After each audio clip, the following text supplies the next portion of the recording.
Hey everyone, welcome back to I Will Go Down with the Ship. I'm Heather. And I'm Chelsea. How's everybody doing today? We're doing good, Chelsea. We're doing good, especially after episode 3. But before we get into that, we are writers after all, so we should probably talk about our writing. So let's do just a quick writing check-in. What are you writing? How is it going? And what's your plan for the week? Okay, so I'll start. I am working on episodes for Deceit and Desire, which is my cowboy romantic suspense, my spicy cowboy romantic suspense for my Lauren Wheeler pen name, and posting it on Kindle Vella. I wrote 2 episodes this morning. The plan was to write one, but I was feeling the vibe, so I decided to roll with it. Oh, and really quick, I want to touch base with people because some people do that. If you are in the zone, the best option for you is if you have the ability, keep going. Because if you cut yourself off, you are teaching your creativity, which is a muscle, a new habit. So if you want to get in the zone, if you want to get in the flow, a lot of people say, don't worry about word count. Don't worry about sprints. Don't worry about doing anything. If you're feeling it, let yourself go. Because clearly for Chelsea, it worked out really well. It So yeah, did. I yeah, finished an entire chapter, which, like, for me, with Deceit and Desire, each chapter of the book is like 4 Vela episodes. And I had no intention of writing multiple episodes this morning, but it was just happening for me. And I also had no intention of making myself ugly cry this morning, but that happened too. well, that's always the But I best think it thing, worked out I really think. well. Yeah, I It think was ugly. very cathartic. Yeah. And I feel like if you are feeling what your heroine is feeling, like if you are experiencing that, then that is a very good indicator that you are doing your job the way that you Right. need to be doing. Like, So, if you're feeling it, I feel like that will translate to your readers, but if you're disconnected, I feel like that will also translate to your readers. for sure. So, as much as you can when you're writing, try to connect with those emotions and get in that space, even and especially when those emotions are hard emotions. Yep. Um, Now, what yeah. about you? What are you working on? I'm working on book 7 in my dark hockey romance, and it's funny because I feel like the themes are on par with the series in terms of darkness, but in terms of like steaminess, nothing. I'm already at the halfway point and they have not even kissed. But I feel like this story is such a character develop, like a character driven story that it will happen. I mean, you've been helping me with the story since the Oh, yeah. beginning. Um, and so, but like it I honestly don't know how readers who are used to books 1 through 6, like literally book 6 is just he's obsessed and there's sex on almost every other chapter, and this one is a completely different ball game. But I feel like if they like the dark themes, and then if they like those broken alpha and that like very innocent, naive kind of genuine optimistic heroines, then I think that they'll like it. Um, so yeah, I have so that read excerpts, y'all, and let me just tell you, it is a whole vibe, and I love it. It it's is fantastic. it's fun. It's fun. And it's just I you guys have to get yourself a partner because it's makes the writing process so much easier. Even if you know, even if you trust yourself, just being able to bounce ideas off of someone who isn't your, spouse, who is going to look at you when you're trying to explain, no, no, no, no, the boyfriend is going to watch them have sex because he doesn't want to deal with virgins, and Chelsea's not going to judge you. She's going to No. understand this is the game and not look at you like, how how authentic is this to real life? And I'm like, oh my gosh, okay. That's the thing that I was actually thinking about earlier today and wanted to talk about, like, in our writing and especially our darker stuff, is like we as grown ass women have moved beyond the need for the whole moral of the story thing. Hmm.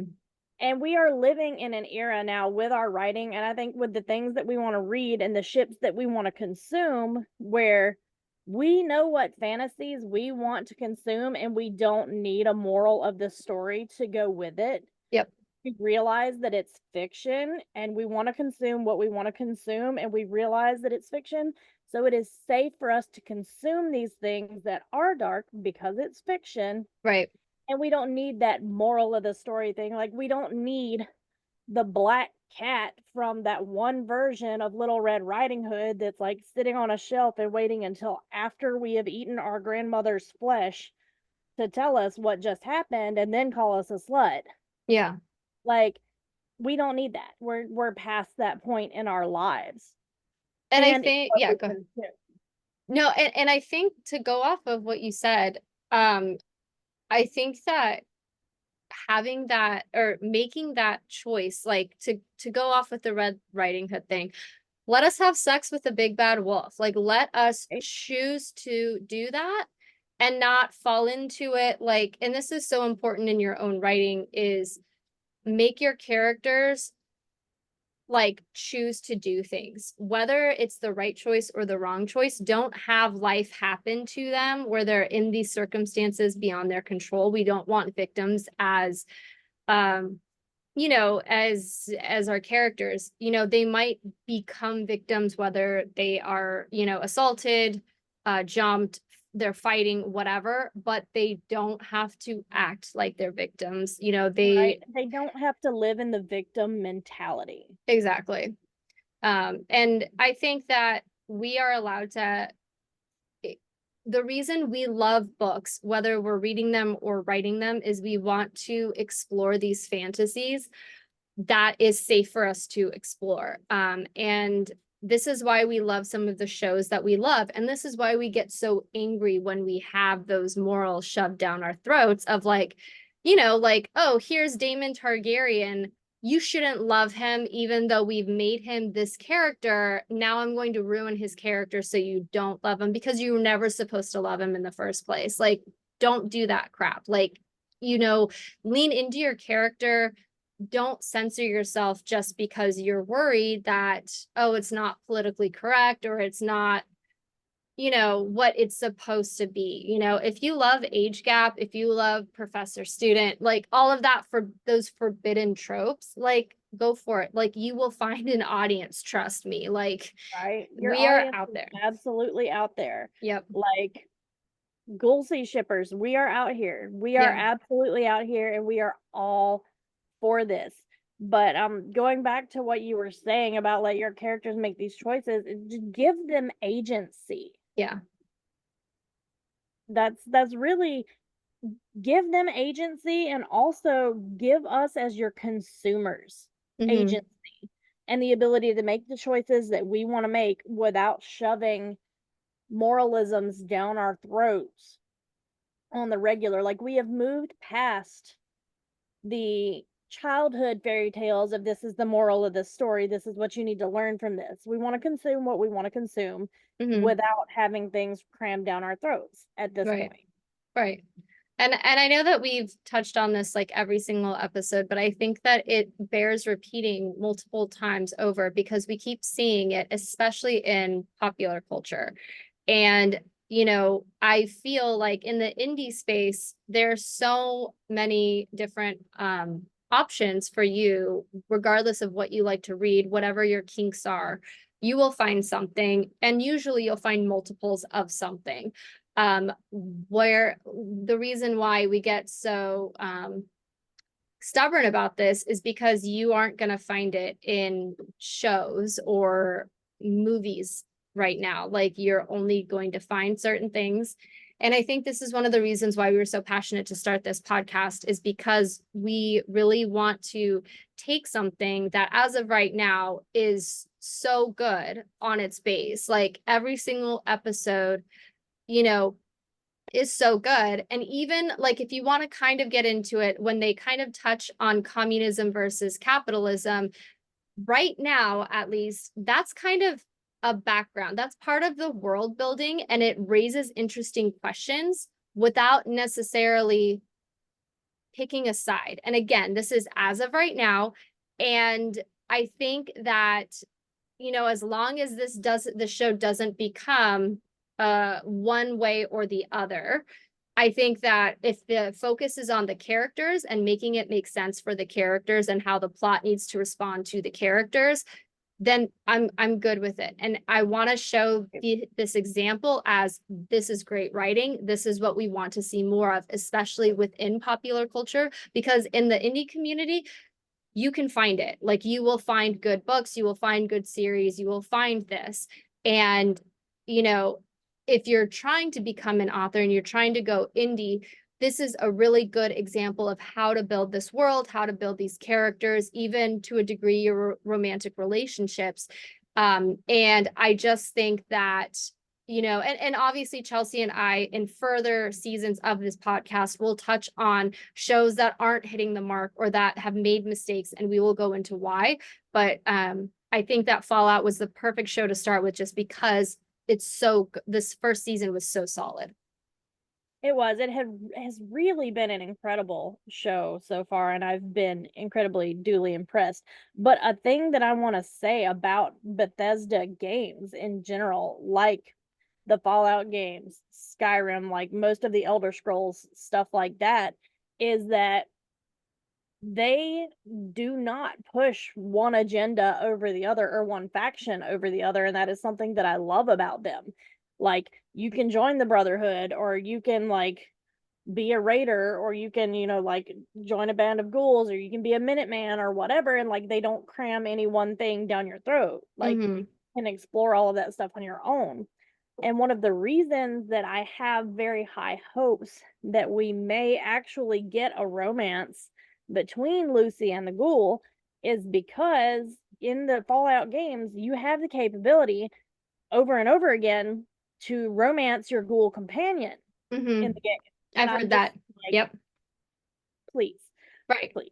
So it's not unheard of, and relationships like that are canonical to the Fallout world. And as far as interviews have said, this is canon in this Fallout. Like, this is a part of the world. It's not necessarily related to the games, but it still is canon within the world, if I remember correctly. Yeah. So how about if we want to touch on what's one success that you had for your writing this week, and what's one little bit of a hurdle that you had, Chelsea? Okay, so the success was writing 2 episodes today instead of just 1, and actually hitting flow state. And as far as hurdles, like, I've been really struggling to get to that flow state recently. Like, I just have like, we have a cruise coming up, and I struggle so hard with time management in general. And I've got like so many different things on my plate right now that I've just kind of been like having to get little snatches of time and do my little 600-word episodes and just like let that be that. But this morning, since I was in the flow already, I was like, you know what, I'm going to go for it. I'm going to like get this and really get these words down and finish this chapter. And it felt really good to do that. Yeah, for sure.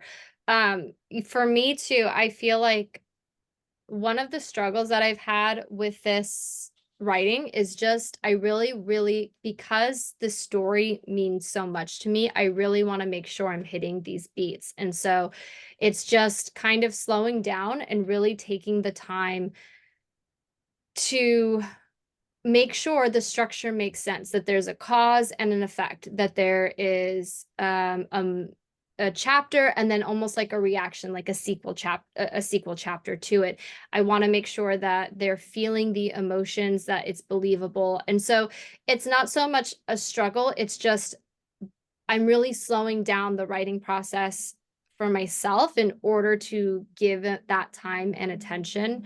And so I also consider that a win, because normally I'm very like fast when it comes to my drafting. Like, I really like hitting it hard. But I've noticed slowing down and really getting to know your characters it really helps you touch base with who they are on a deeper level rather than those surface tropes that are so easy to slip into, especially if you are trying to finish super fast, trying to rapid release, trying to do all of these things. And I know that it's really helped me understand who my characters are a little bit more, just to take that time and, talk to you about it, or just sort of like think things through. And that's really helped me. So, Right. And as a developmental editor, one thing I will say is a thing that I love to see from my writers and like from you as my writing buddy is those setups and payoffs. And that's a thing that I have really loved seeing on my second watch through of Fallout yeah. is the setups and payoffs that they've given us because they're genuinely incredible.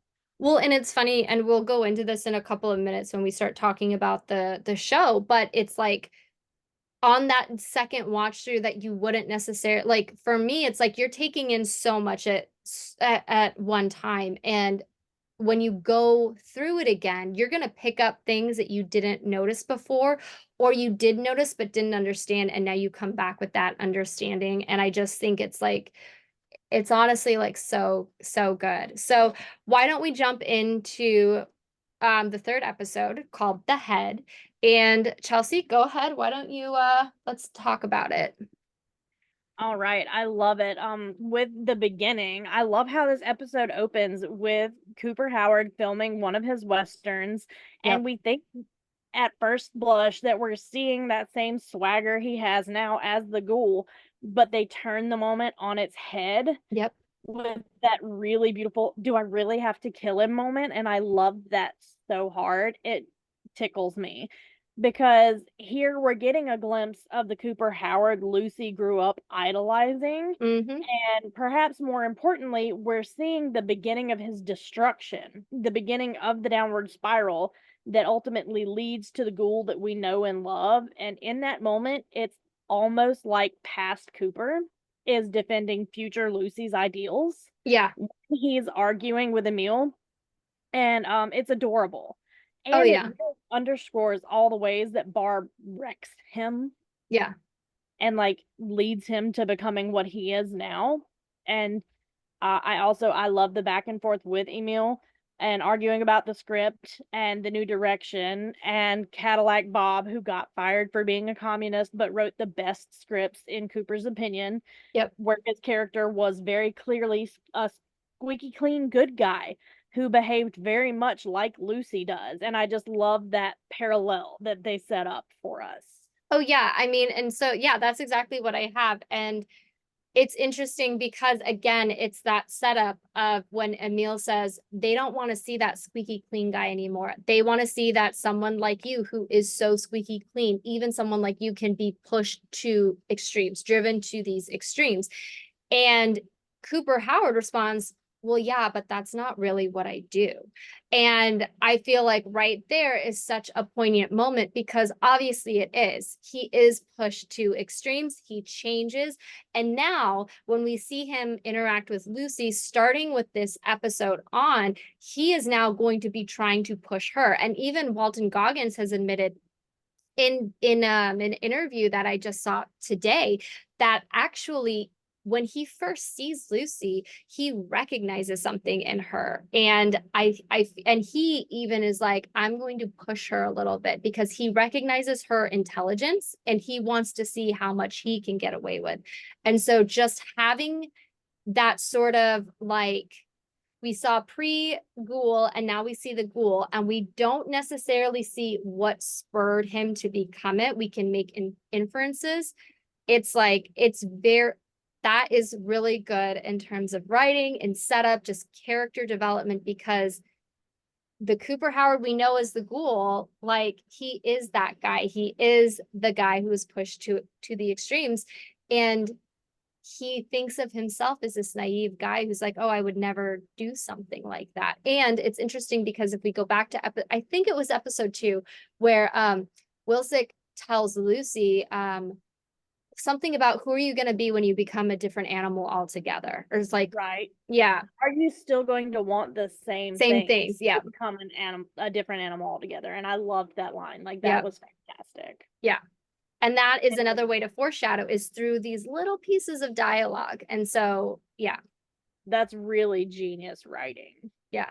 And then I love after that moment with Emil, the lavender taffy. I don't know why this sticks out to me so hard, but like that moment, I love the thing with the lavender taffy. Like, are you ready for me to go off on this tangent? No, go for it. I know you've been waiting. Okay. So, like, I really feel like the lavender taffy is the writer's first warning to us about Barb. And it also brought to mind at the entry in the illustrated herbiary by Maya Toll on lavender. Like, it stuck out to me in my head. I'm really big on symbolism in my own writing Yes. and things like that. And I went and looked up this morning the entry on lavender in the illustrated herbiary. And lavender is traditionally like in the illustrated herbiary represents tough love, and there were several things in there that really stood out to me, like that people think of lavender as soft and like useful for shaping quiet space, and that's a direct quote, and that made me immediately think of the vaults. Like, that's a Mm-hmm. parallel that I drew. And like calming rowdy children, which makes me think of like Barb and the masses and like taking their money and like, purchase your Mm-hmm. space in the vaults and stuff like that. And but behind all that is a bite, and that bitterness that's on the back end of lavender. And like it seems all soft and sweet and things like that, but then there's that slap on the backside. And I there was another line directly in the illustrated herbiary. She handles emergencies with military precision, and I was like, and she'd make a fine spy, and that's 1,000% Barb in my head. And that they chose to make the taffy lavender, I'm just like, that's like, that has to be a meaningful and, um, conscious choice Yeah. on their part, and it makes me love the "That's the worst thing I've ever put in my mouth" Yeah. line a billion times more, because it's the first real hint we get at their essential incompatibility, Yes. besides, like, we saw in the opening episode that they're divorced, he's paying alimony or whatever, but, like, this is the first direct look that we get and the first hint at the falling apart. And this is like the first crack in their foundation. But just like side note, despite the fact that Barb is a villain, I do love that it is patently clear in this episode that she and Cooper both adore Janie Oh, with yeah. with everything in their bodies. And because I lack time management skills, that's all my notes. So now we are going off of your Okay. notes. Well, no, and I think to go to that scene of Barb and Cooper, I think this is our first introduction of Barb. And I really like it because it shows that Cooper Howard is kind of a romantic. Yes, So, like, we can see he adores her. And I don't know if it's just okay, I already have my ship, so maybe like I have my ship goggles on or something. But it's like I felt like you see the clear adoration that he has for her, and I do not see it as reciprocated. Just even in the little bit of the looks that she gives him, like she flirts back, but there's a power dynamic, and I feel like it's clear that she's kind of the one wearing the pants, right? Like, right. and I'm not saying good thing, bad thing, if it works for your relationship, whatever, but Mhm. this is not the same Ghoul that we see in present day. Like, and I feel like this all sort of plays into it. Yes. And I And there's think that almost it's like a condescending tone from her toward him, yes, like a pat on the head, sure, sweetheart, right. type vibe. And like I prefer present day Cooper. Like, I love past Cooper and like how sweet he was and just how much he adored Barb, but like he deserved better. My boy deserved better. And I think that so what's interesting is if you watch it and she says something like, oh, it's like the first time you've been touched by someone, and they I don't remember what it was, but like he winds up touching her face, or he kisses her or something about like oh, I think she hands him the taffy, and there's a zoom in on his fingers. And I was just like, well, this is interesting now that I know what's going to happen to fingers in a couple of episodes. But I just thought that that was really interesting because it's like it goes back to like Pride and Prejudice with Keira The Knightley, hand and how touch. like the hand touch, and how even the director at the time was like, we did that on purpose because touching people back in the day was like, you did not do that. That so for him to touch her spoke so much. And so when you are randomly zooming in on body parts like that aren't the face or the eyes or whatever, to me, like that's significant. And so for them to sort of like zoom in on Cooper's fingers when he's touching her or taking the taffy or whatever it was, like I didn't catch it until that second rewatch, and now I understand the significance of it. Um, but I also think that, you have this sort of setup of, okay, Barb's kind of flirting with him in order to get him to do something too, in a Right. way, It's because what she wants for yeah, Valtech. right, Because he's never done an ad before in his life, but he says that line, but then again, my wife's never asked me to. exactly. And And like, well, yeah, and so she's kind of flirty, and he kind of plays into that because he's romantic, because he's crazy about her. And so they go off together to do this thing. And I feel like that's very interesting because, and we will touch on this a little bit more when we have the Ghoul and Lucy meeting again.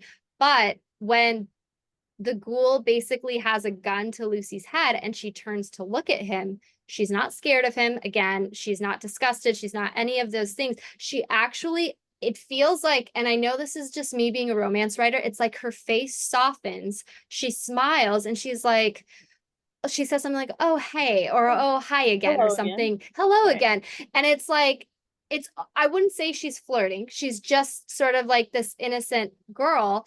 And Cooper kind of looks at her. He does the head cock thing again. And it's almost like for a fraction of a second, he wants to let himself go back and forth in that same kind of flirtatious way that he and Barb had. But it's almost like he had to kill it. So he smacks her with the gun, and it's Right. like, no, I'm not letting myself get into Go that. there. Yeah, I'm not going to forget what my purpose is, what I'm doing, what my goal is, just because some pretty girl smiled at me. I'm not going Right. to do that again. And well, I'm not going to forget what happened to me last time. I did it. I Exactly. allowed someone to, like, the last time I allowed someone to manipulate me because I cared. Right. And like, he's not playing that game anymore, and like he pistol whips the shit out of her. Yep. And like, but And I'm that's the still here thing. for this ship though. Well, and okay, number one, we're dark romance writers, so we get it.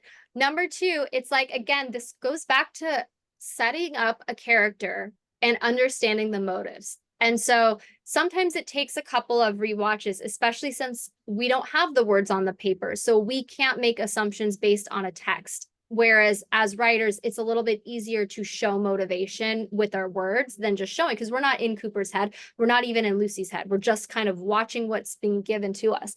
But knowing what we know, and I think what you said earlier about things being so conscious, like they made this conscious decision. We see this whole meet with Barb before we see Cooper and Lucy interact again. And I think that that is really important because we see what Barb has.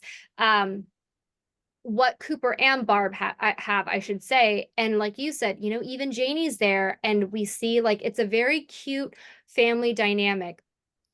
But I just feel like Barb is not warm necessarily. I know that she cares. I believe that she cares. But the actress who plays her is so good because it's like there's that little bit of frostiness where you're just kind of like, what's going on with her? And I think that this, again, to almost like Max's character, where it's like you want to kind of root for this because you see how happy Cooper is and you see how they have a great, like a beautiful daughter, and that this Hollywood actor is just crazy for his wife, who is not a model, who is, I mean, she's beautiful, but like she's not in the Hollywood game, and he's completely smitten, loyal. And so you're just like, yes, I want to see more of this. But there's just something about Barb that feels off, and you're not quite sure what it is. And I feel like that is such brilliant acting because I'm just like, okay, do I want to? I mean, I know. Okay, if I'm shipping, obviously, I want this marriage to end in the worst possible way. I want to hate Barb. I Right? want Cooper to hate Barb. But like, if I'm trying to be like completely like, okay, I'm gonna, give it a chance or whatever. I'm kind of like, am I rooting for Barb right now? Like, what is going on? And I just, it was hard for me to put my finger on it. Even like with that foreshadowing of the alimony, I was just like, but she seems like she hasn't done anything wrong right now. There's So, something she does with her eyes.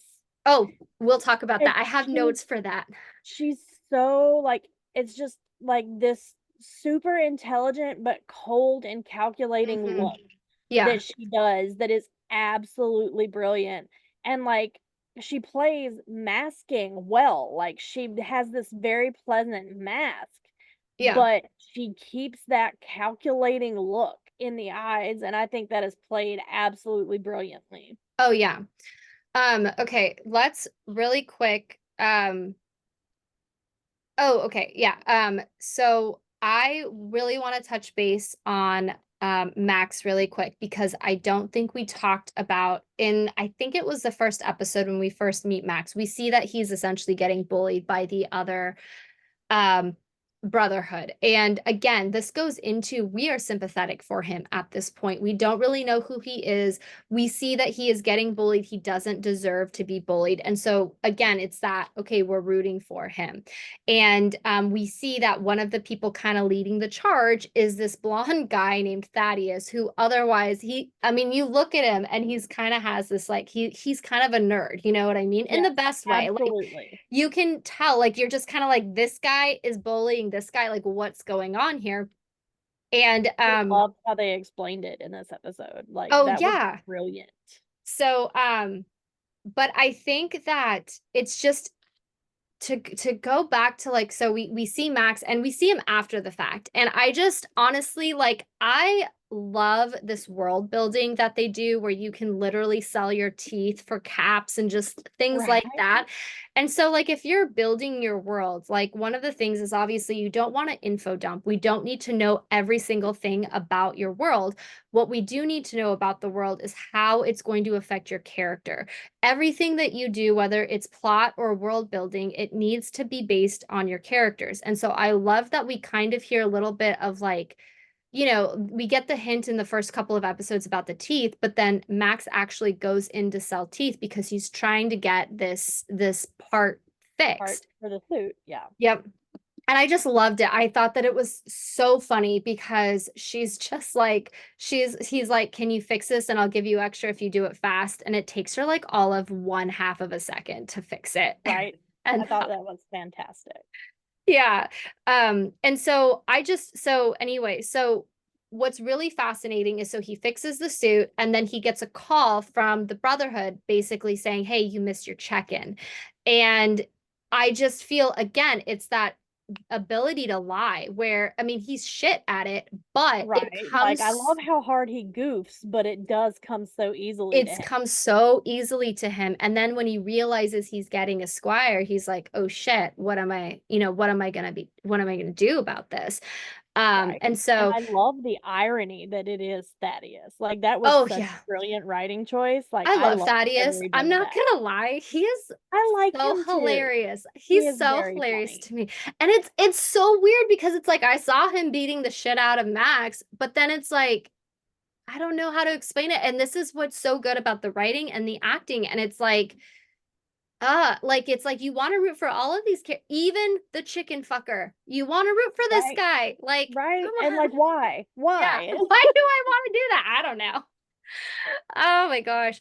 But yeah, and so we have the squire and he like he it's just what's scary to me when it came to Max is just how easy it was for him to take on the role of being not only a knight, but Knight Titus specifically. Like, Right. And being a douchebag like Knight Titus. well, okay, so we should go back because before Thaddeus even comes, Max deals with a group of guys who are going after his Trying to steal armor. the suit. Yeah. Yes, and And like so, my villain crack theory again, because he uses the suit to crush that one guy's skull and oh like yeah. does not even bat an eyelash. Well, And okay, so like, when yeah, he's they're doing trying it, to take his shit. right. But like, damn though. Okay, so like it was interesting because, he comes back with his I loved how he's lisping because his tooth got pulled and Yeah, he's because like, he was step numbed and away from the suit or whatever. that was so funny. I died. Well, and this humor is something that happens throughout the series and it's so brilliant. And so yeah, so he confronts the people and he gets the shit kicked out of him again. But I love this for Max because again, it's that I want to root for him because he picks himself back up, he gets some tools and Right. he's like, I'm not going to give up. I'm going to fight for what I feel like I have earned. And I so, love that one of them is a toilet seat. Like oh that yeah, just brought me so much joy. and so he tries, and again, he gets the shit kicked out of him. But this time, he's pressed against the suit, and you can see him when the crazy thing is, the guy who has him pinned isn't the guy he splats the head of. That guy's just Right. watching, kind of egging everybody else on. And Right. so he puts the hand, and Max genuinely looks surprised that this happened, that it was like he didn't That it realize what worked. he was doing, that it worked. But the guy runs off and he is just kind of like, again, it's that now power is going to his head. Now look what I can do.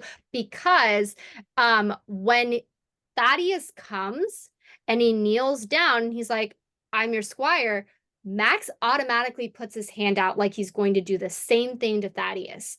Right. And Thaddeus is like, I'm sorry, what have I done to offend you? Please tell me so I can make amends. And that is how your crack theory is starting to really like take shape, because you would think that out of anyone who understands what it's like to be a squire and what it's like to be treated like shit, it's Max. Now, granted, I get that Thaddeus was his Bullied bully. him. I Right. get that. But to go to that extreme when you have this power already, it's not like it's Max is stripped of the suit. Because if it was that, then I would be fine if Max wanted to beat him up or something, like to get that sort of revenge. But he has way more power. He just crushed a guy's skull in, and he's thinking about doing it too. The fact that he even has to think about it, and granted, I guess you could say, people might say, well, if Thaddeus found out who Max really is, that could be dangerous and he could potentially be protecting himself. But again, that doesn't make it right. Like, if we're talking about Right. morality, which this whole episode is about morals, that does not make it right, in my opinion. Um, so yeah, so I just thought that Right. And the smile, first of all, oh when yeah. Max sees Thaddeus groveling Yeah. like that, and the grin he gets, And again, villain, it's brilliant villain. acting because it's not like, oh, this is hilarious to me, haha. It's more like, that's It's a right, power high. bitch. Yeah, like it's like, look at what position you're in now. Like, yeah, that's the thing that's Oh, how the scary. tables have turned. Yeah, And like, first of all, I understand that. Like, right, I get you, I see you, right. Maximus, and like, no judgment, sir. But that smile was 1,000% villain Oh all yeah. day long. Like sexy, though, I will give him that, but villain. Well, and that's again, that's that where the writers and the acting are putting us in these positions of, I want to root for you, but then you make a choice. And now I'm just like, do I want to? It's not even a hard no, I don't. I mean, granted, as a shipper, I definitely don't. But if I'm just doing this from a writer perspective and we're talking about characters, I don't know. And this is what's so brilliant about the show, is that everyone is coded in gray, except possibly Lucy, but we see that she gets a little bit dirty as the show progresses, you know what I mean? Right. And and yeah, and so can I just give a shout out to all of the Valtees during this episode? Like, oh my Norm. God, Norm is my bae in this episode. I I love love him. I love Like, all of them. Like, oh my gosh, the guy who's like, I'll teach them Shakespeare. I was like, yes, sir. Yes, you will. I know you will. like they're so precious, but like I so hardcore identify with Norm because I'm sitting here like eye for an eye, bitch. Yeah. Like Well, and that's where I'm the coming best from. part where he's like, Chet's literally like having a meltdown because he can't like be the gatekeeper anymore. And Norm's just like, yeah, what are you gonna do? I hate all of my jobs equally. So how are you gonna punish me? And it's Like just so funny. I love you can see the little shit having fun Oh with yeah. Betty though about the like I hate all my jobs equally. How are So you gonna yeah, punish what are me? you gonna do? Like, Quite what a are you gonna do? conundrum. What are you Yeah. gonna do? Like, I loved that. That was so well played and so damn funny to me. Like, I thought it was hilarious Oh yeah. that like he's screwing with them. Like he's so smart Right. and he's just screwing with them. And I love Norm as a I do character and too. I adored him in this episode. I thought he was fantastic. And like hopping back to Maximus for a second though, um I love how we see both the Ghoul and Max and Thaddeus approach oh my goodness, the body that the head was attached to, and I We'll can't say remember his name we'll today. say. Wilzig. Yes. Wilzig. Both approach, well, all three approach Wilzig's body, and I love how the Ghoul just like instantaneously, like you can see as he's looking at it, he knows like, oh, Vaulty cut his head off. Yeah. Okay. Like he doesn't say it out loud or anything, but you can see it Yeah. happening in his head. That he just acknowledges it and he moves on and he's like, okay, let's go find that head. Yeah. And I love how Maximus and Thaddeus both just immediately assume that the Ghoul did it, and it like never crosses their mind Well, and that again, I he could think have that done that. this is going to set up your Gaston arc too, because again, based on, and I was really paying attention, and I think it's really good to go back and watch, and I especially like when, you know, even the scenes with Norm and Betty, I'm like, okay, Betty, now that I know who you really are, bitch, like I'm trying to watch you. And it was like, Right? okay, she didn't reveal her hand. Like I was like, okay, I she hasn't seen one way or the other, except that, oh, she called Vault 31 and luckily, you know, nothing happened to them.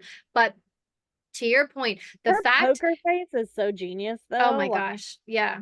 Well, it, brilliant. and so like to I love, like you said, like that Cooper would assume that Balti would do anything, especially like, you know, in order to like, I don't think he completely understands her motivations, but he does see that she's willing to get her hands dirty. Whereas Max writes her off as a damsel in distress. And I Right? loved the dialogue about the ghouls because again, you have Thaddeus saying the Brotherhood's trying to, I think, I eviscerate them from existence or just something Right? like that where they hate ghouls. And so And I when, love the irony that he ends up becoming one. Like, oh that is yeah, so oh beautiful to yeah, me. Like, that is brilliant, brilliant fucking writing. And like, they're setting that up this early oh in the yeah. series is so genius to me.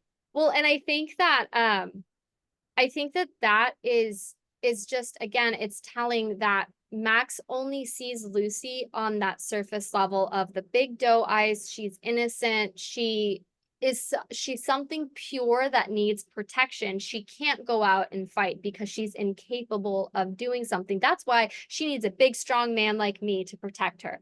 Whereas, Right. He's infantilizing her like a lot exactly. of people want to do. Yeah. And But that whereas moment with the fawn at the scene with the gulpers was really a genius like well, moment. I called it Persephone too. Like to go to your theory Yes. about Persephone because hang on, I do have I actually put notes on this scene. Gosh. Da, da, da, da, da. Okay. So it's like she's she feeds it. She literally gives this deer something to eat and the deer comes to her trusting her. And it's like she responds favorably to Lucy. So we see that Lucy is almost like she's not marred by all of the ugliness of this world. She looks at the deer not as food, but as something to cherish, like a life, and she wants to feed it. Um, but then obviously the gulper comes and grabs the deer. And what I really loved about this scene is we see that number one, Lucy again has to realize we're not in Kansas anymore, right? We're not in the vaults. This is the shit's happening. But she doesn't drop to her knees and start crying. She doesn't like do anything to save the deer. Like not in a mean way, but like she's being smart. She's acting Right. like she is not going to sit and feel sorry for her. She's not going to be a victim, which we kind of talked about at the beginning of this episode. She does shit. Like, so it comes for her and she isn't freaking out. She's like, okay, get me my trank gun, let me shoot it. Like, she is, it She's doesn't always trying to work. pivot and Yeah, thinking on her feet. And no, it doesn't always work, but at least she is active and she's right. actively doing something. And this again, to show her character development, she cut off the head and now she's in another bit of a situation and she's fighting for that too. And this completely contradicts Max's whole theory of, oh, well, it couldn't possibly have been Lucy to have cut the head off.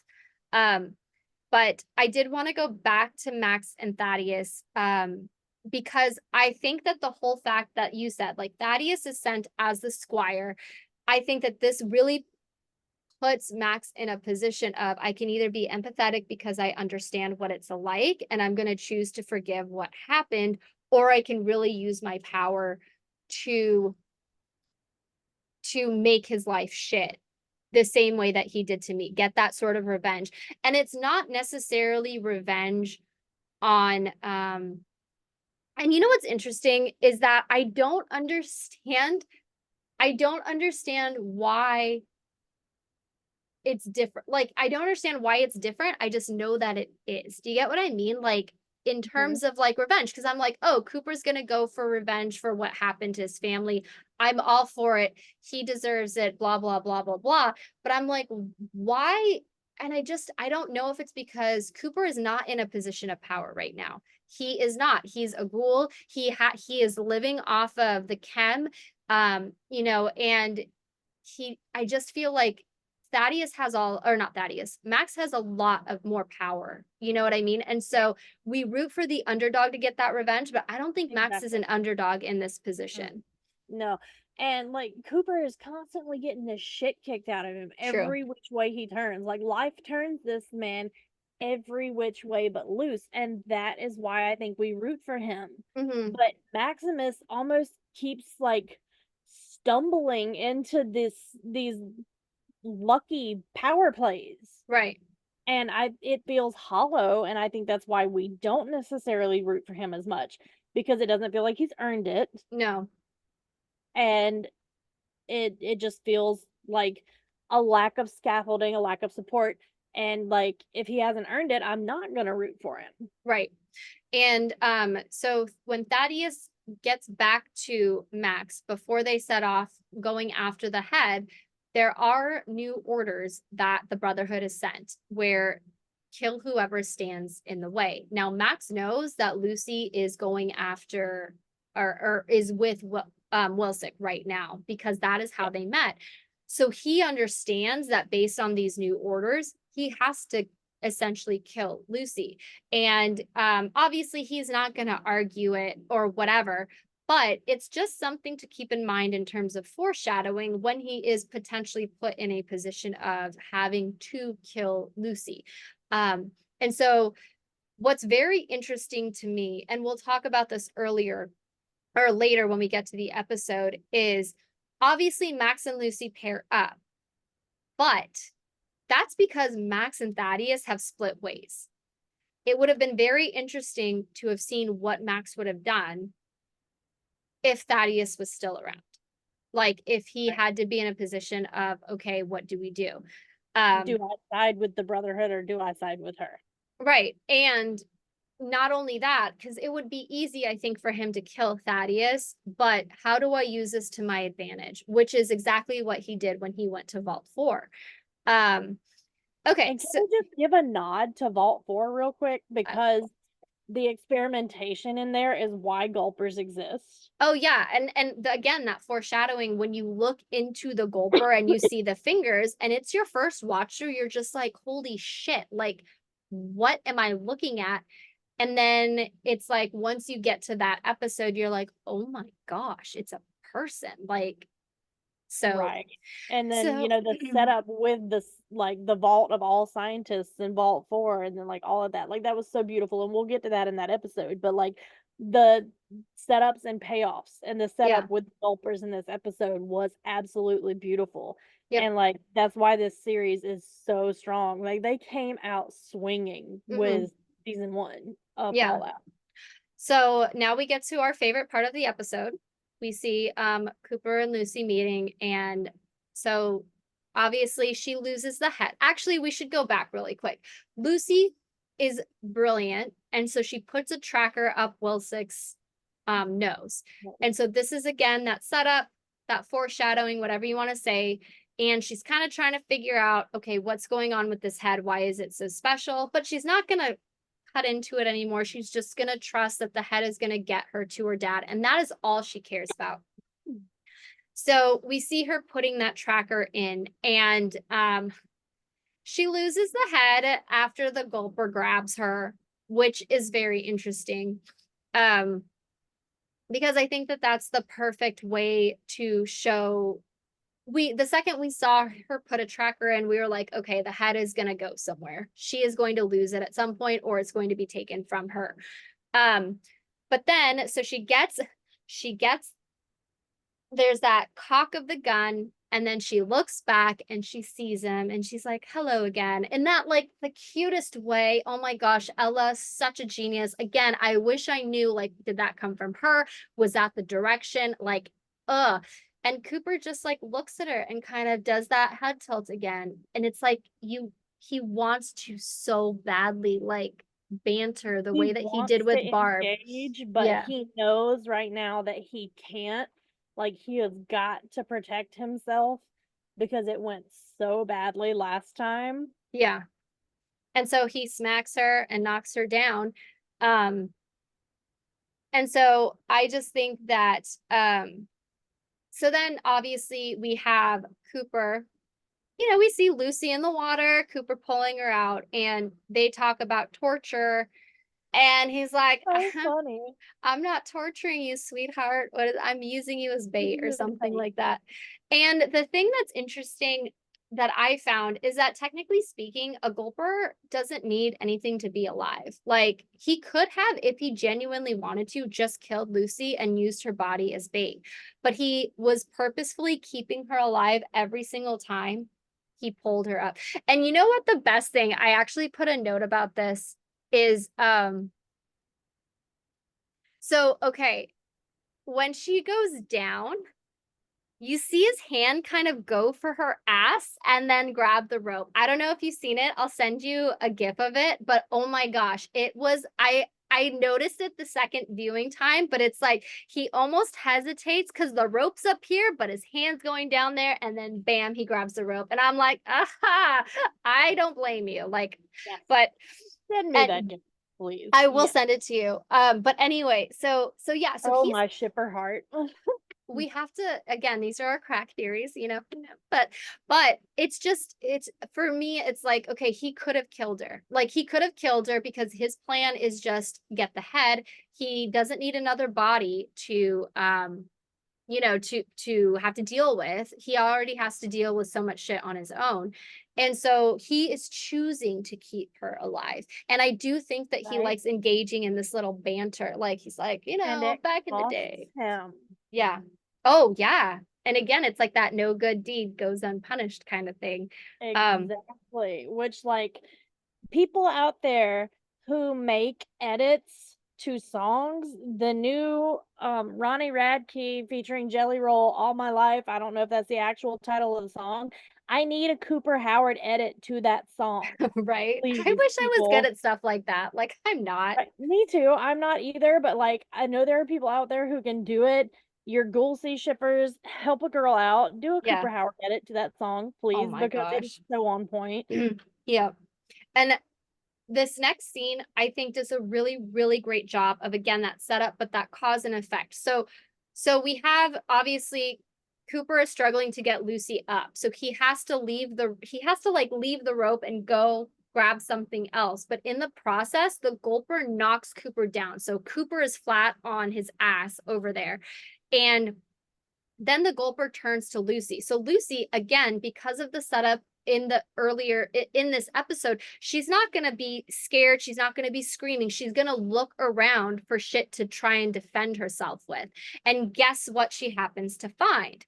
His saddlebag. His saddlebag, which has his drugs in it, the drugs that is keeping him alive. So she is doing whatever she can to get the gulper away. And there's that cause and effect. If Cooper was up, she would never have grabbed the saddlebag, because he would have tried to. He's not doing it out of the goodness of his heart necessarily. He needs the head, but he and Lucy have that same goal in the moment, which is to get the head. And so, but because he's knocked down, Lucy has to find some other way to save herself. Again, she's not relying on Cooper to save her. She has to do it herself. And his bag is the only thing that's right there. That breaks all of the chem that he needs in order to stay alive as a ghoul.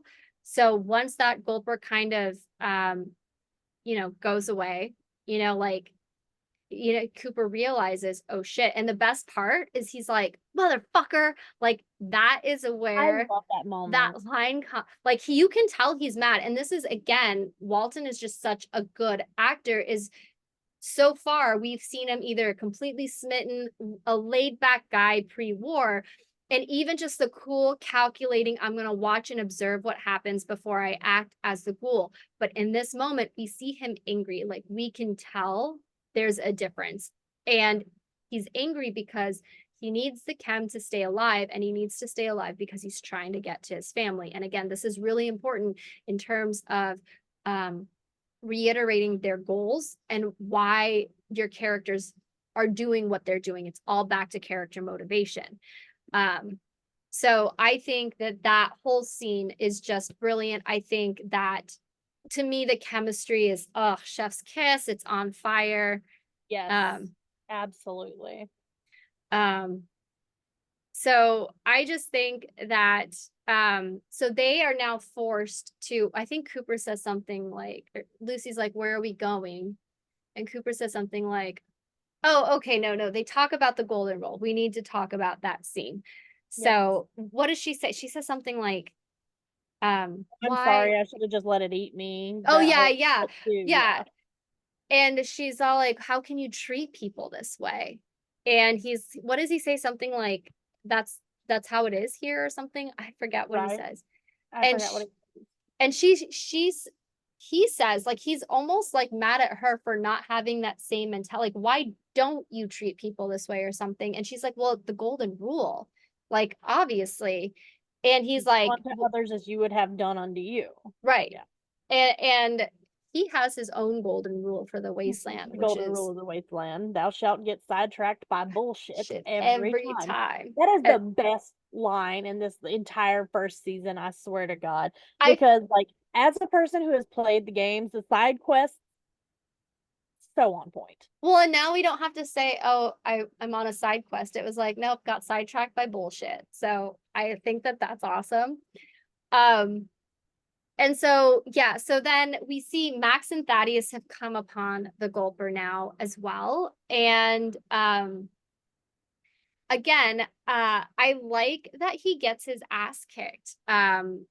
In terms of just, even with the armor, that's not going to Right. necessarily mean he's a badass if he doesn't know how to use it, or, Yeah, he's in over his head for sure. but he thinks that he's not. And I think that, again, this is that contention of, this is one of the reasons why I can't completely root for him, because his pride is blinding him to his His shortcomings. responsibility. Yeah, exactly.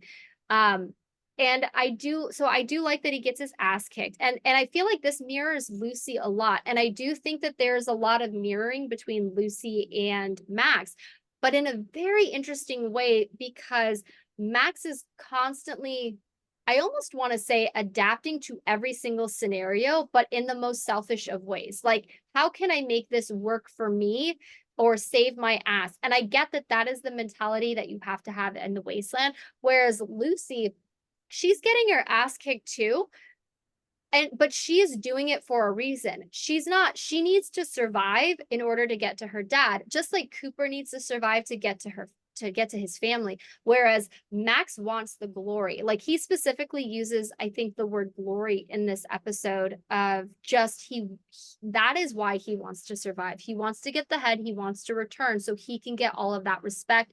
And again, that backstory of him being bullied, it completely makes sense for his character. I believe it, but it's also a perfect villain arc, like that villain origin story. Because Right. how can we root for him as a hero where I don't know. And so I think that that was really interesting how he winds up saving Thaddeus, which I really liked. And I was like, okay, I again, loved that. I want to root for you because you did save Thaddeus, whereas with Titus, you didn't. And I understood why you didn't with Titus. And I'm really glad that you did with Thaddeus. And again, that cause and effect, because Thaddeus winds up saving, uh, he winds up saving Max, or Matt, no. Max saved him. Oh, no. Actually, Thaddeus saved him first, right? Yep. Thaddeus shot. Okay, so that's interesting. So if it was the opposite, that would have been a very interesting position to put Max. But Thaddeus saves him because Max is like, okay, I'm the one with the power. Again, in over your head. You stay over there. He gets in over his head, and someone might, like Thaddeus, saves him. And you would think, okay, this is going to humble me a little bit. And maybe it does, maybe it doesn't, but It I doesn't don't know. seem It to. doesn't seem to, exactly. And so then Max, that obligation, now I have to save him. And it's just so funny when it like explodes or it throws up all over them. And Right. just, I just think that that's so funny. Um, and I just think that it's like, what is the right thing here? Because even Max, when they have that exchange, like Thaddeus afterwards is like, you saved me. Like, he's almost surprised. But what Right. does Max say? You saved me You saved first. me first. And it's Right. almost like he has to justify why he did a good thing. And that kind of bothered me. And I was like, okay, no, like, you need to save him because that is the right thing to do. Right. And that's where he and Lucy play off each other so much, Yeah. because it's the Lucy is so unselfish, Yeah. essentially in her core, And we'll and see that in the Maximus next is so episode. selfish. Mhm. So I think that let's see. And like I love the moment when they're like when Lucy and the Ghoul are like trekking through the desert together, and they're like at the studio, Oh yeah, that's and the he's last part. Yep. drinking that water, and she's like, "Please, I need water." And she's begging, and he's feeling like a petty bitch because she broke his Kim's, and he just Yep. like drinks it a little bit and then just pours the rest Pours it out. on the floor. Oh Like my that was gosh. That is so funny. like And I think again, that is him poking at her. Like, right, he was like, because it's so funny because she, like, I guess she doesn't realize that he had water. And so when he pulls it out, her eyes get like hopeful and like, sir, I really need some water. Like, and he doesn't even respond. Like, and this is Walton's like talent. Like, you can see everything in that face, in those eyes. Like, we don't need him to say anything. Like, we already know. And I just think that it's a brilliant scene because again, he's being a petty little bitch, but it's so funny. And she's seeing it like in her mind because of how she was raised. She's like, why is he treating me this way? What could I have personally done to offend him? And this is the great thing because at this point in the show, we don't really know why Cooper hates Lucy so much.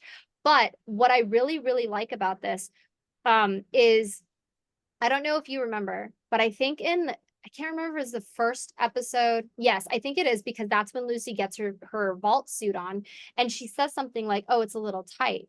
And then when we see Cooper in his vault suit, he says the same thing. Oh, this is Right. a little tight. And it's brilliant because um I just feel like Cooper hates her so much because he hates himself so much. And it's not so much Right. Lucy, it's he's hating himself because this is who he was. And so she is a physical reminder of all of the bad choices he had made, starting from agreeing to do this ad for Vault Tech. Yeah. Um, And I and think he sees so much of his old idealism in her too. oh yeah, like where he has that faith in everybody that everyone is a good person, like, oh, that do I really have to kill him, like, do I really need Right. to do that? And that's very interesting because it even mirrors what the Valtees are going through right now. And like we have this group of raiders that are now in prison. They're the ones who survived, and they're trying to figure out, what do we do with them? And the majority of the Valtees are like, well, we can't just let them go because they know our security system, but we are also not going to kill them. And Norm is just like, we need to kill them. Like, Right. and I'm Team so, Norm. I'm Team Norm. I'm well, not and it's just a really fascinating thing because it's sort of like, what would push the Valtees as a group to do that? And this is such, again, another setup of, well, the water supply. The chip right. is broken and it can only survive for the next 2 months. And that is not counting, the guests The or whatever, prisoners. the Yeah. prisoners. And so that is, and I love the morality lessons in this entire episode because the Valtees are literally having that moral discussion of, um, I think I have a quote of where they say something like, how we treat our enemies is who we are as people, or who our character is, or something like that. And it's just like, that's exactly what Cooper was trying to say when he was filming that movie. Like, do I really need to kill him? I don't think I would do something like that. And it's like, how hard do you need to be pushed before you, again, to quote Wilsnick, become a different animal altogether? And I love that because it's like, we saw how hard Max was pushed, and we saw him literally almost smash Thaddeus's head in, whereas with Lucy, and we'll see this in the next episode, the Ghoul could keep pushing and pushing and pushing her. And I do think, again, to go back to our first episode, like, she does need to have a little bit of an edge. She can't just trust completely, like, blind, right? But she's not losing her sense of self. And I Right. really love that. Um, and so out of everybody, remember, out of everybody who tells Norm, basically it's Steph. It's Steph. And Yep. knowing who Steph is now, I'm just Right. like, okay, is she doing this on purpose? Because it's like, did she genuinely care about her husband? I mean, granted, they had a baby together, but that was basically the whole point of the vault, essentially, is Right. reproduction. And was it transactional for her, or did she care about her husband? Right. And it's sort of like, I don't know. And again, this is brilliant writing because it's like, is she manipulating Chet in order to manipulate Chet? Or does she genuinely miss her husband and need someone to cry on? Or maybe it's both. I mean, she could be that Right. complex. Um, but I Really enjoy just, Steph. And can we just like applaud how badass she looks with an eye patch? oh my gosh, she pulls that off. I do not think I could pull it off the way that she pulls it off. Right? I don't Yeah. think I could either, but it looks fucking amazing on her and like well done. Well, Well done. and it's funny that you bring that up because, again, what you said, an eye for an eye, and she literally lost an eye. And so you have Betty, who is basically from the same place. Let's just hint at from Right. that Steph is. And yet we're already seeing two different kind of morality takes where Betty is very much, we're not going to kill them. Like that, like basically lecturing Norm, where Norm's like, oh, you're right, sorry. But then Steph's all like, I really miss my husband. Or I don't think she comes right out and say that he's right, but there is a very heavy implication that she supports what Norm said. I think she actually did say that you're right. And if your Okay. dad was here, he would do the right thing. Oh, right. That's what she says. Yeah. If your dad were here, he would do the right thing. Yeah. And And yeah, that's very, very telling because again, Hank and Steph come from the same vault where apparently they have the best mashed potatoes. But and I think that Steph And Betty also does. yeah, Betty Betty too. Betty too, too. right? Yep. Yeah. And I think that Steph had to have been, and again, we'll go into it when we find out, she has to be a recent transfer because she's still young. She's still really Right. young. Um, so yeah, so I think that that's really, really take a good, it's just very interesting. Um, Well, the I, it, cryo chambers again affect things like that. But oh, yes, that's, yeah. recent transfer. But yeah. Um, and so I think that it's also, so to go back to the scene with Cooper, and Lucy and the water scene, I think one of the things besides him trying to push her and break her because he's so angry at himself, she wants to keep him from looking at him like a human, like a person, like, because I feel like if he knows her, if he assumes that she is like him, he might assume that Lucy will look at him, look past the way that he looks and treat him like a human. And it's almost he's leaning into that beast or that animal or that uncaring bastard. Like he wants her to hate him too. The Right. He way that wants he, her to believe that he's a monster. yeah, because that's going to be easier for him because the second she starts treating him like an actual human, I think he's, I don't know if scared is the word that I would use, but he might be a little concerned that he starts to lean into that humanity the way that he already has, if we're being honest, like even in their first meet cute, letting her talk, like letting her lecture him instead of just shooting Right. her to shut her up, or even like using her as a live bait versus just Right. killing her and using her body as bait. Like he's already played into that morality because of it. And that is why I think that, so she, she's going through this tough time, and Vault Boy or whatever has always been that guiding compass for her, like don't give up, or whatever, like little great little saying that Vault Tech says to inspire people. And so when she sees that billboard of Vault Tech, it's almost like a reminder to her, like don't give up, because you can see kind of that flash of hope that like, okay, I'm gonna do this for my dad. And then Cooper just fucking shoots his face off. And she looks at him like offended, like, I love that moment so hard though. Like that was beautiful in so many ways. oh yeah, for sure. And again, that goes into Cooper. And it's like this whole episode, we find out that he is Vault Boy. And Right. he is the basis of Vault Boy. And this is brilliant because after we see him shoot, the guy goes right back into that flashback back of like, okay, my suit's tight, and he steps in. And can I just say that when him and Barb are walking in and he says something like, oh, I'll try not to embarrass you, and she doesn't say anything, like, oh, you could Right. never do that, like I'm just like, I was offended on his behalf. I was like, ah, like if my husband ever said that to me, like if we were all going out to like a bunch of writers, I would be like, honey, like you could never embarrass me. Like I have your back. Like that is, Exactly. yeah, Exactly. 1,000,000%. Like nothing like could ever do would ever embarrass me because I have his back 1,000,000,000%. Like that's my man. I picked him. yeah. Like Well, and if yeah, anything, they should be worried that they're gonna embarrass themselves in front of you or in front of, like, I'm gonna have, like, I just I can't. And so what I didn't pick up in the scene, but then when I rewatched it, I did, is so when Cooper asks, like, oh, hey, does this really block from radiation?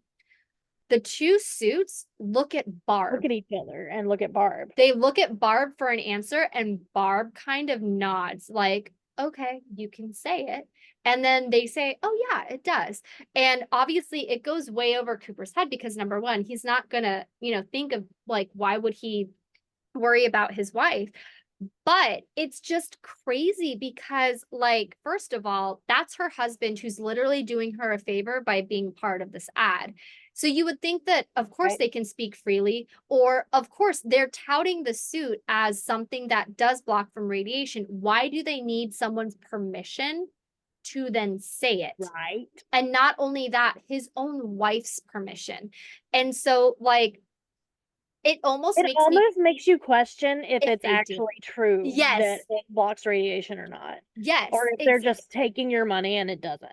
well, and that's my thing too, because I'm like, why would they need to look at Barb?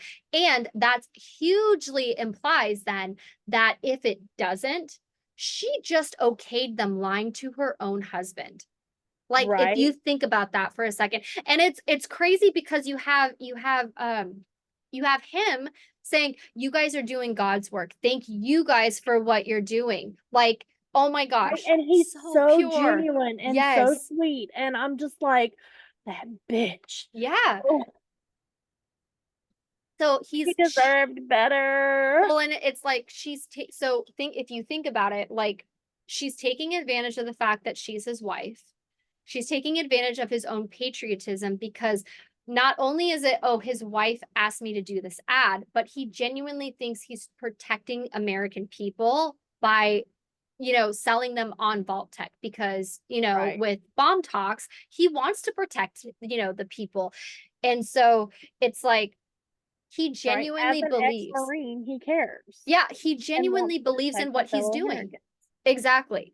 And I think, like, again, to go, like, when he sees Vault Boy on that billboard as the Ghoul, he sees him with that thumbs up. And we see in this flashback that actually Cooper came up with the thumbs up. And so Right? it's like The that callback. self-loathing, like, Yeah. ooh, And it's like that callback to that birthday party at the beginning of that first episode where they're like, come on, Coop, do the thumbs up. And he's like, I don't think it's appropriate with, what's going on.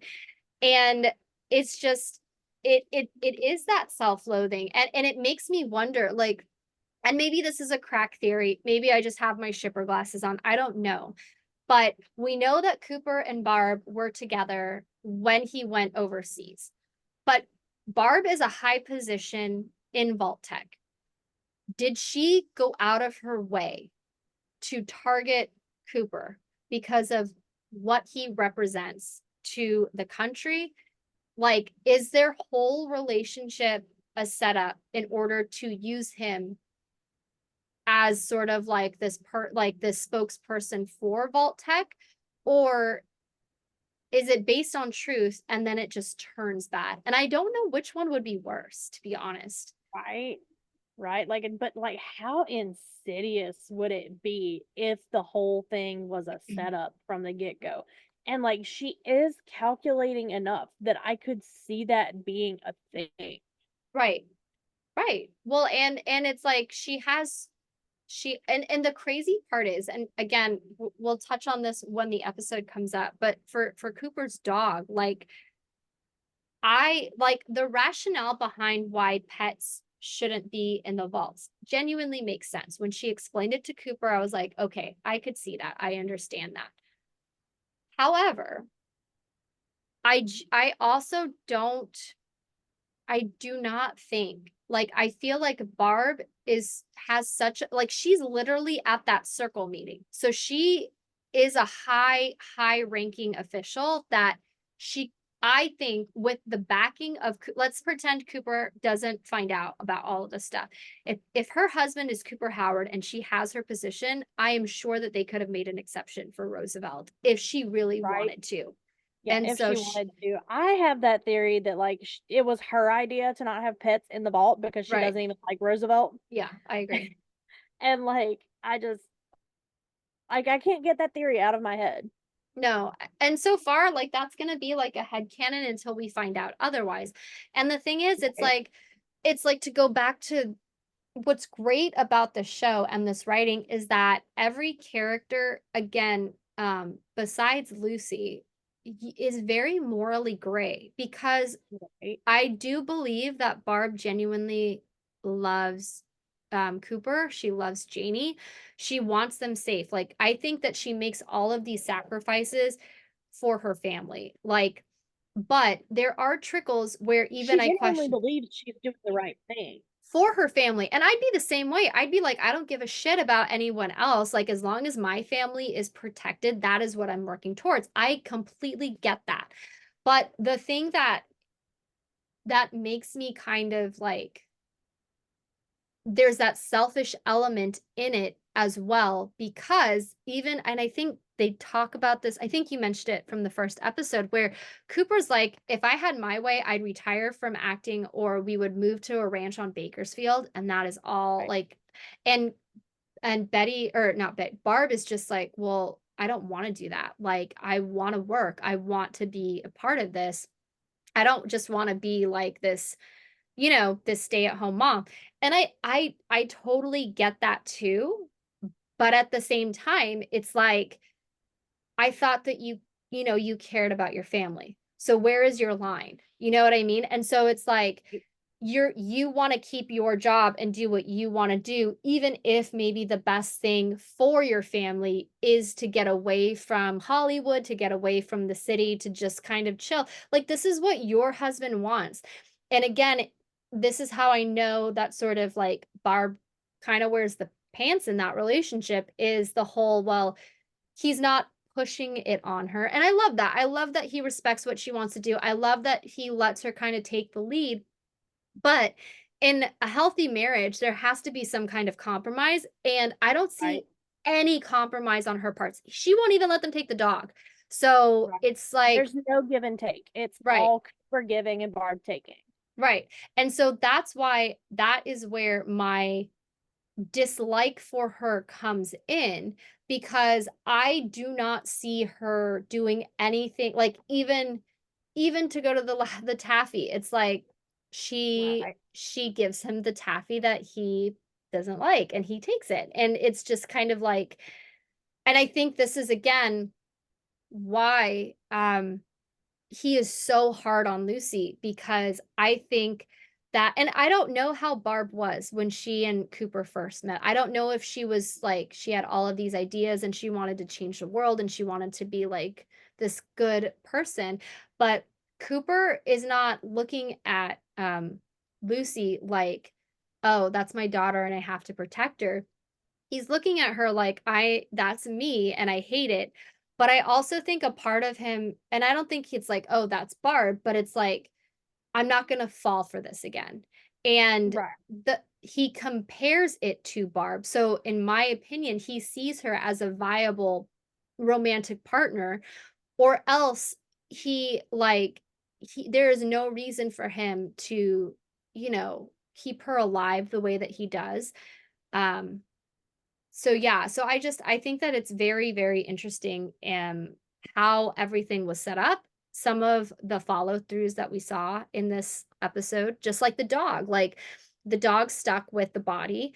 Um, and then obviously Max and Thaddeus found the dog, and the dog led them straight to the head. And now it's just he followed the head, and the dog. I just think that it's brilliant, because the dog, all the dog cared about is Wilsig and just the head. And Yeah.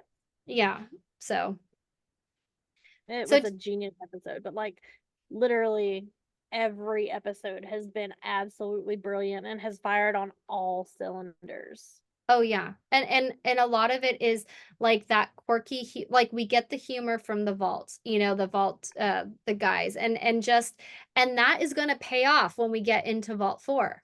Like, Hmm. that threw me, and I was just like, that is so brilliant, and it would not have worked if they hadn't set it up. You know what I mean? Right. And I love the running gag with the Lucy and the okie dokie. Like I fucking love that. It's Oh yeah. beautiful. I think so too. Or just like when she like sticks the tracker up his nose, like snug as a bug. Like, Right. That I was so just think so cute. like Um, she's absolutely precious. And Ella Purnell is fucking incredible yeah. as Lucy. Like she has done an amazing job. Oh yeah. Like Walton and Ella are absolutely incredible. But like this whole The cast cast, yeah. has just brought their A game. Oh yeah. And it's incredible.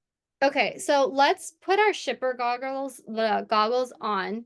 So in this episode specifically, if we have people who are writing either a slow burn romance or a romance similar to this, what stuck out at you? Like, what evidence did you find in this specific episode of why you started shipping it? And obviously, we have the chemistry between the actors, so we'll curb that.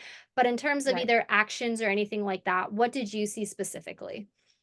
Okay, first of all, the sweetie and sweetheart all the Oh my time, even gosh, though he's doing it sarcastically, the terms but of endearment. Oh my gosh, I like love it. Well, I love and it. I think it's fantastic. And like even though he's doing it sarcastically and ironically, I fucking love it. And like he should never stop calling her those things. what's interesting is because I'm like, as I'm sure you know, a Jack Sparrow girly. And so like I was introduced to this when Jack Sparrow called everyone love. And obviously you call someone, a term of endearment.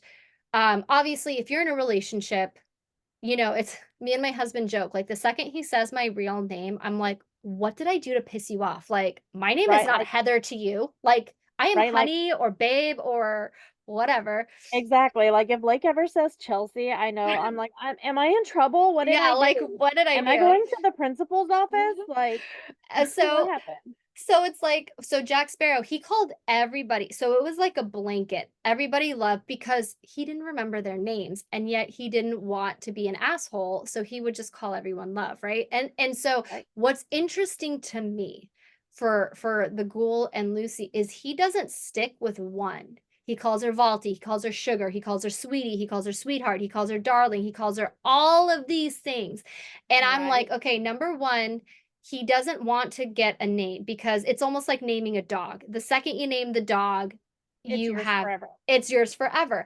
And you have now attached a piece of humanity and he does not want to do that.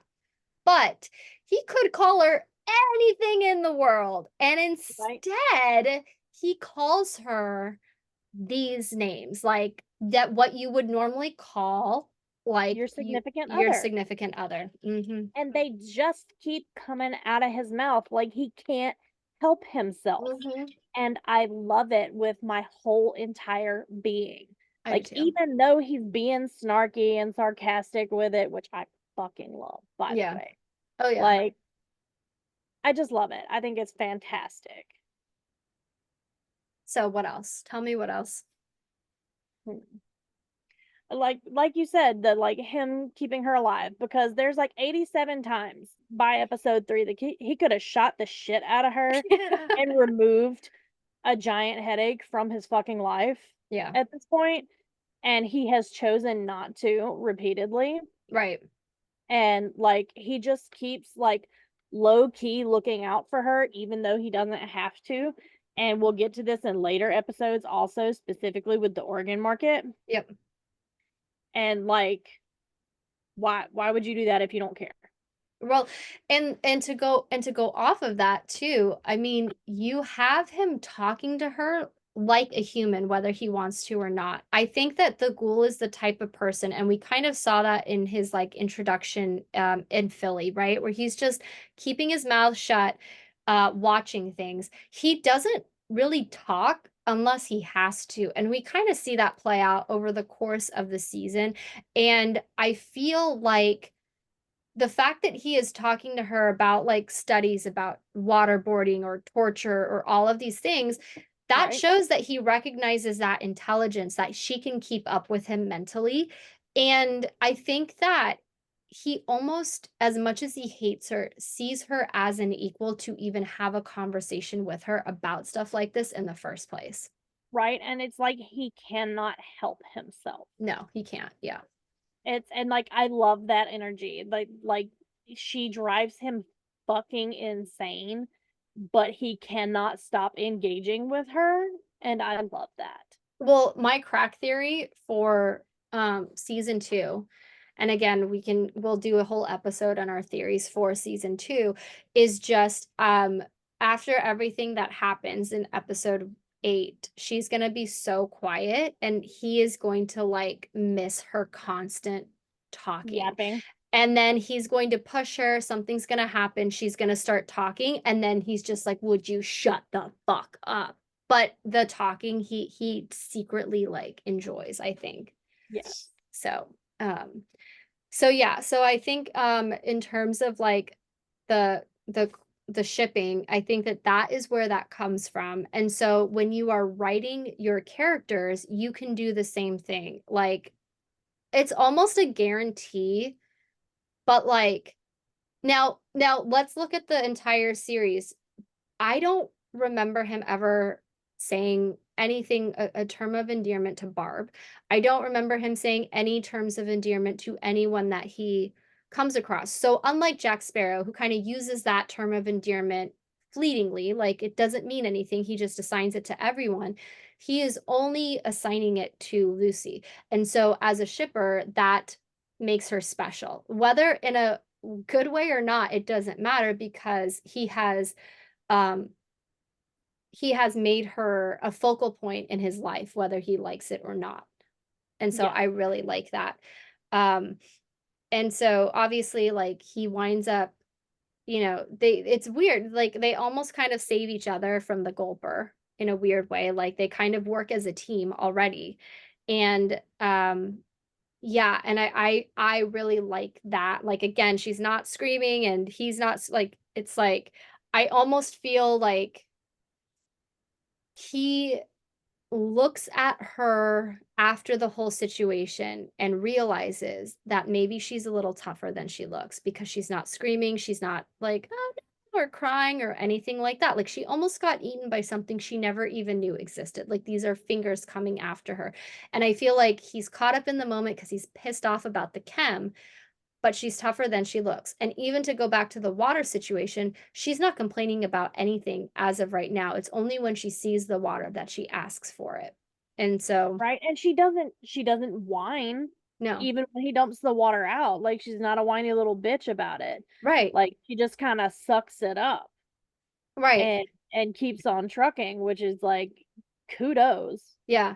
Well, and I think to go, if we're applying this to our writing, sometimes, we want to write the smart, sassy, female. I think personally, like my brand is more, I like the innocent girls a little bit more. But if you are gonna write the sassy, smart ass, you have to know also when to pick your battles because I feel like someone who is gonna be a smart ass about every little thing, that is not going to endear me to your heroine. And it won't even do it for me if your hero is gonna be a smart ass about every little thing, Cooper's not even a smart ass about every little thing. And so it's You like have you to pick have your moment. exactly, or else she's gonna be Kylo Ren. Like she's just gonna be complaining about everything, or oh, you have a witty zinger for every little like, how can I take you seriously if that's all I see? And so Have if to balance it with vulnerability, I think.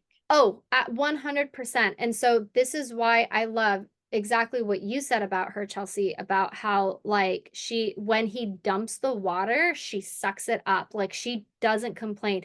Like I love that they had their moment after he lost his shit. Like she doesn't even react until after he lost his shit and with the chem and it's like, "Oh, motherfucker." And like Oh, God, I'm sorry. I should have just let it eat me. Like I love that she exactly. claps back.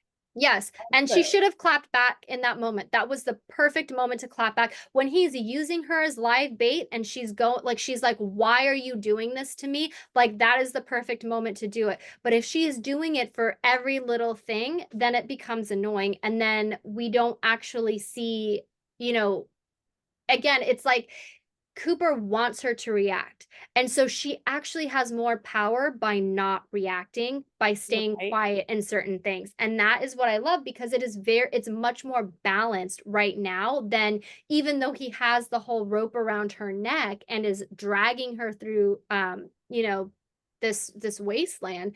It's like they're still relatively on equal footing right now because she has not broken. She is still the same girl for the most part who left the vault, who believes in the golden rule, who looks at Vault Boy like, oh, a symbol of hope.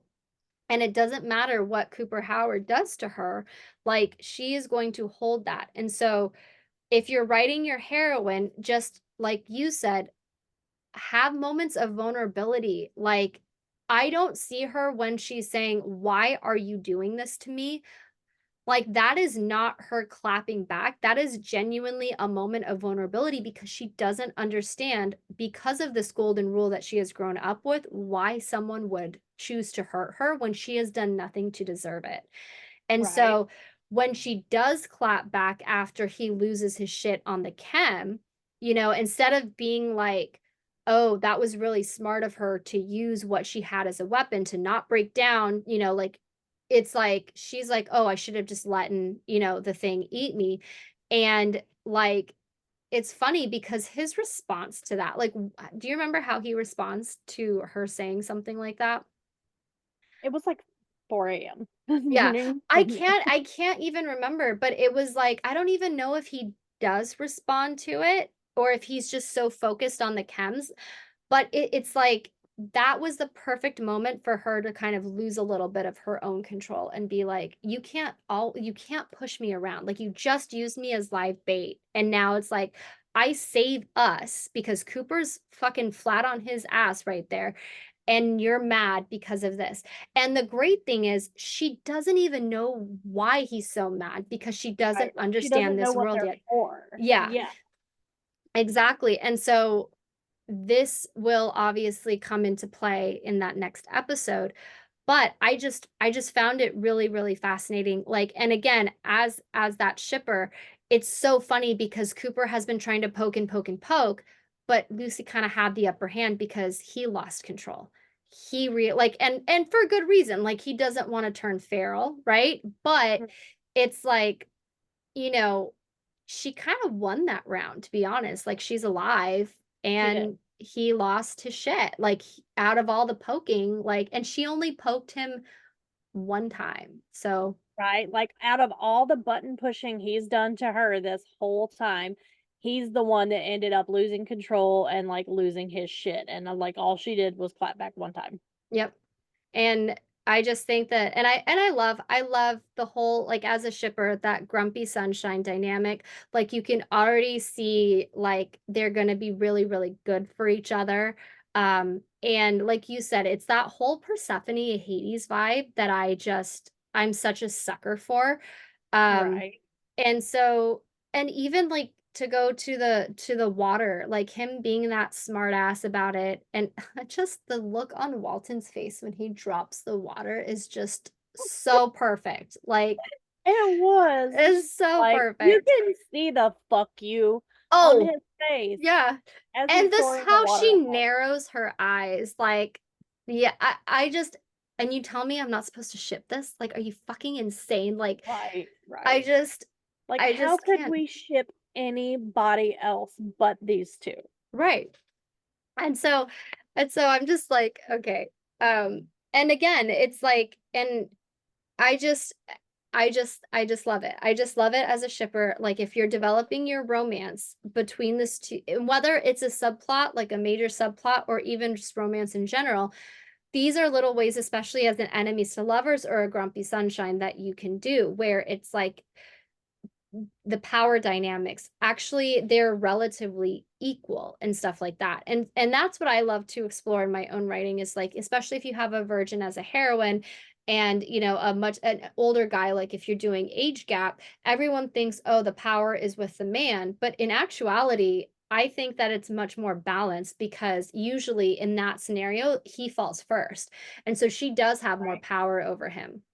And it is that attraction to, I think that every person, not just every man, wants a partner who looks at them like they are the best thing that has ever happened to them, or that they are special.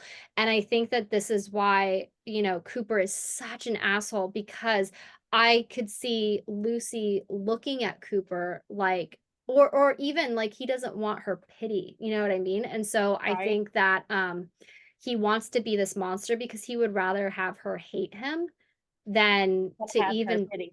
yeah, exactly. And so so these are things that you can definitely put into your own writing. Do you have any tips for that, Chelsea, based on this episode specifically? I really struggle to verbalize these kind I of know, things right? because I'm so cerebral, but also very intuitive with my writing and with my characters. And it's really hard to verbalize these things and like these energies that I feel from my characters and how I put that on the page. But like with just watching the physical dynamics Hmm. between uh Cooper and Lucy, I love how he is supposed to be dominating her in these scenes, especially like when he has the rope around her neck, etc. But you don't ever see her cowering No. from Mm-mm. in any of these scenes. And that's a small thing that you can do in your writing. If you're writing a dynamic like that, where like, I mean, your heroine doesn't have to be spitting venom or Mm. whatever. Like, she doesn't have to be biting and clawing and like whatever, but like just not cowering and like Looking him in the eye. looking him in the eye, like the Yeah. direct eye contact and just like refusing to let his energy bulldoze hers Yeah. is a really kind of quiet strength that you can give your heroine. And I want to see more of that because, like we discussed, when it comes to men and how like people assume anger is masculine, but really it's control.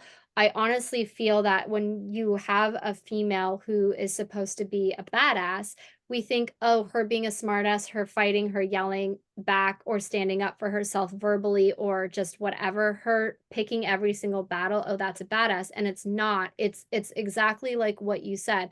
It's it's a quiet strength of, okay, I might not be yelling at you, but I will look you in the face. I'm not going to flinch if you do anything.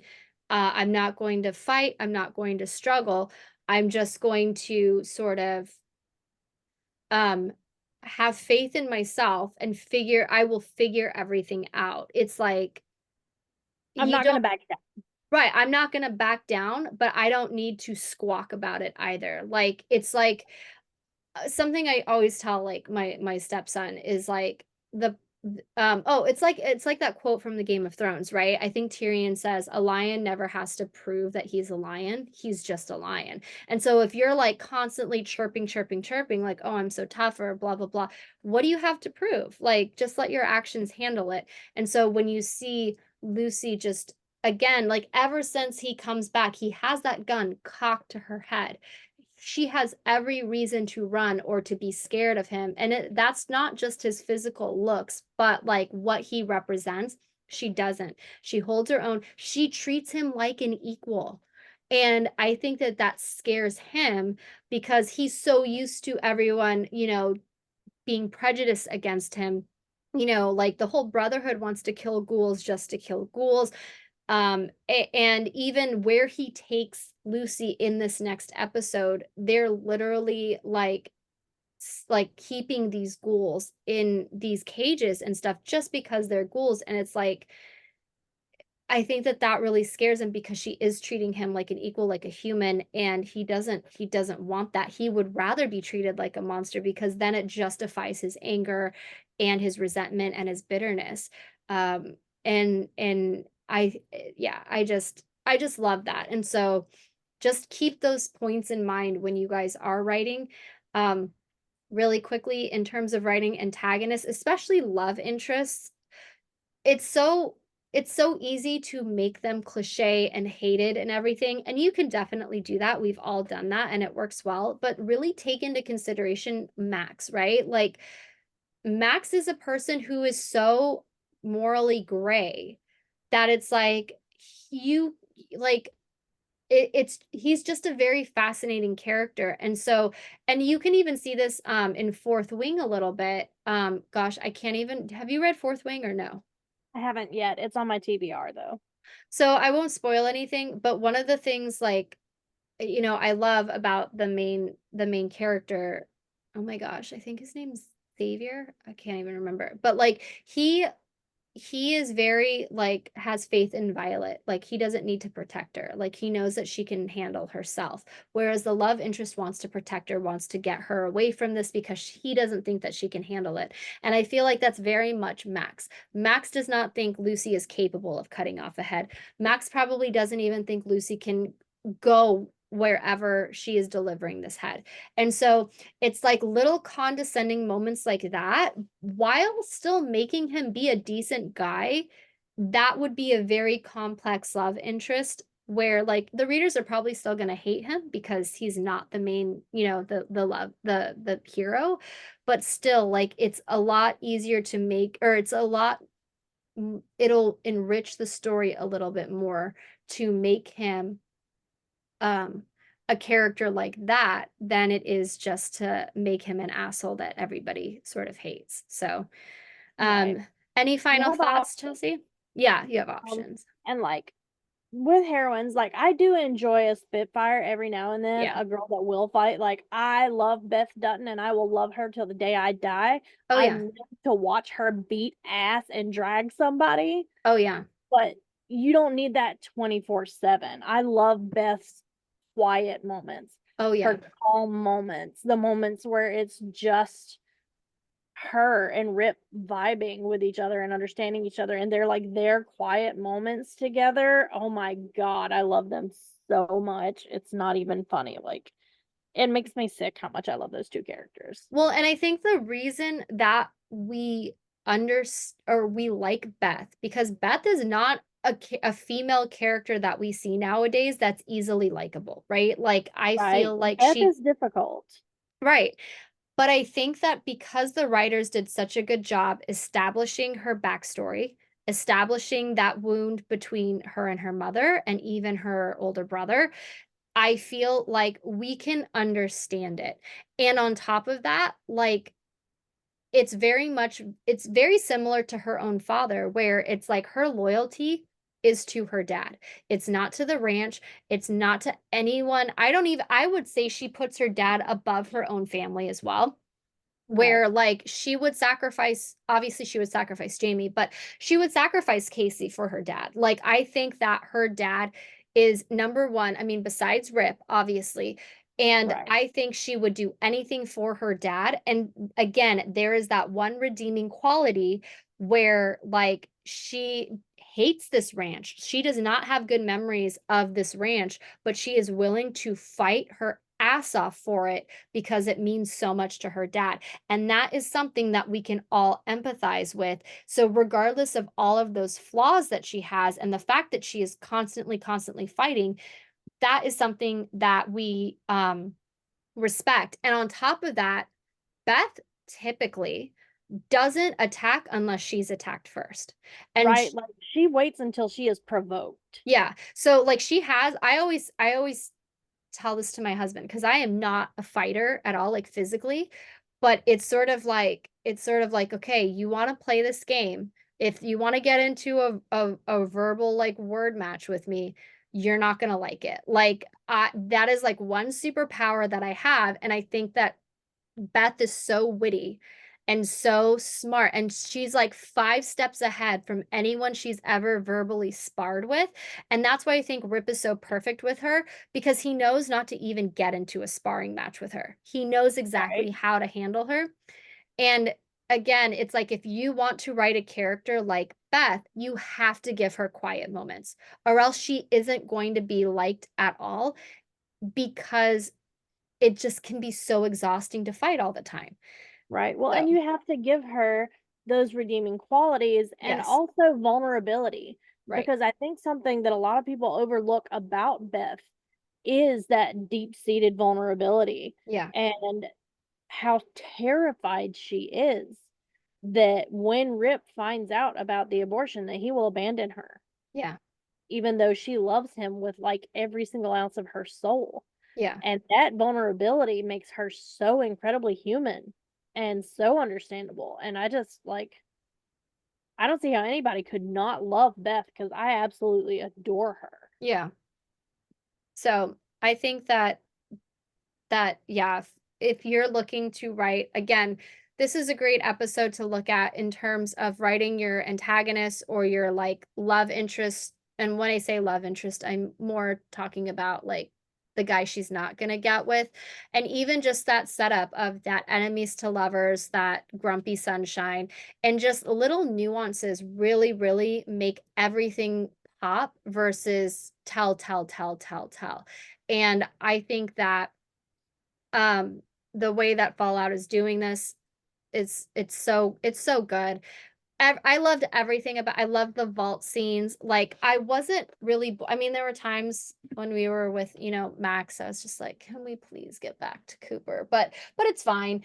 Um and so I just think that yeah, I thought that this episode was really, really, really good.